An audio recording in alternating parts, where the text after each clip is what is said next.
আজকে আবু সাইদের কথা মনে পড়ছে আমাদের, যে আবু সাইদের ছবি বাংলাদেশের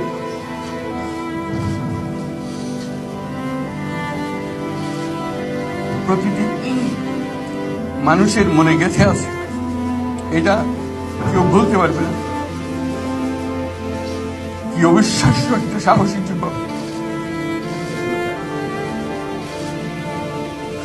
বন্দুকের সামনে দাঁড়িয়ে আছে এবং তারপরে থেকে কোনো যুবক কোনো যুবতী আর হার মানে নাই, সামনে গিয়ে গেছে এবং বলছে যত গুলি মারো মারতে পারো, আমরা আছি। তো যার কারণে এটা সারা বাংলাদেশ জুড়ে এই আন্দোলন ছড়িয়ে গেছে এবং যার কারণে বাংলাদেশ এই দ্বিতীয়বার স্বাধীনতা অর্জন করলো।